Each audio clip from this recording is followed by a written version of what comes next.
विशाल नीचे गहरा पाताल, बीच में धरती वह मेरे मालिक तूने किया कमाल। अरे वह मेरे मालिक क्या तेरी लीला तूने किया कमाल, तूने किया कमाल। ऊपर गगन विशाल,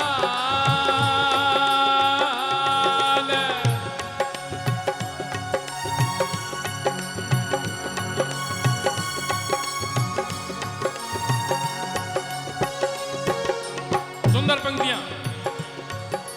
एक फूंक से रच दिया तूने सूरज अगन का गोला, एक फूंक से रचा चंद्रमा लाखों सितारों का टोला। एक फूंक से रच दिया तूने सूरज अगन का गोला, एक फूंक से रचा चंद्रमा लाखों सितारों का टोला। और तूने रच दिया पवन छटोला, ये पानी और ये शोला, ये बादल का उड़न खटोला, तुझे देख हमारा मन डोला।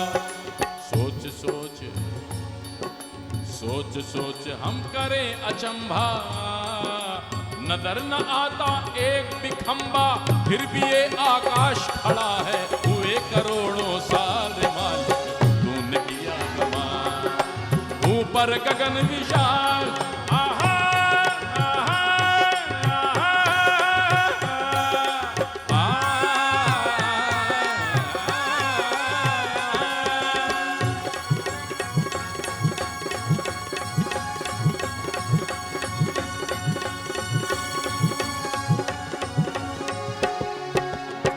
बनाने वाले ने एक ऐसा अद्भुत प्राणी बनाया है जो भगवान को भी नहीं छोड़ता। विज्ञान से लड़ता रहता है, ठीक है, प्रकृति से भी लड़ता है, भगवान को भी नहीं छोड़ेगा, उससे भी साक्षात्कार करने में सामने आ जाएगा। और वो प्राणी कौन है? वो प्राणी है इंसान। बहुत ज्यादा चतुर बन गया है आजकल। सुनिएगा, कहा गया है कि यदा यदा ही धर्मस्य ग्लानिर्भवति भारत अभ्युत्थानम धर्मस्य तदात्मानं सृजाम्यहम्। जब जब धर्म की हानि हुई है तब तक दुष्टों के संहार के लिए और भक्तों के उद्धार के लिए मैंने पृथ्वी पर जन्म लिया है।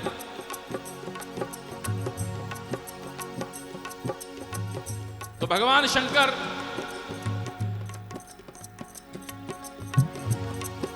उनका प्रसाद मान करके हम लोग ठंडाई का सेवन करते हैं, और उसमें बड़ी होती है भांग।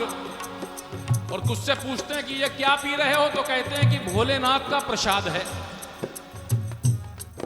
भगवान शंकर कहते हैं कि जितनी संसार की बुराइयां हैं ना, वो मेरे ऊपर समर्पित कर दो।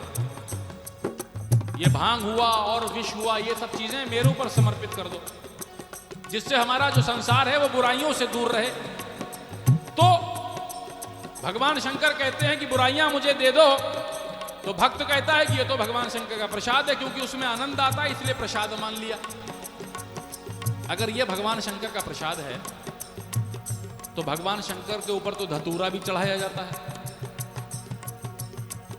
भगवान शंकर तो विष भी पी गए थे, काहे नहीं पी लेते हो? हैं? उसे प्रसाद नहीं मानोगे, जिसमें नुकसान होगा उसको नहीं, लेकिन जो आनंद आएगा वो प्रसाद है। तो भगवान शंकर ने कहा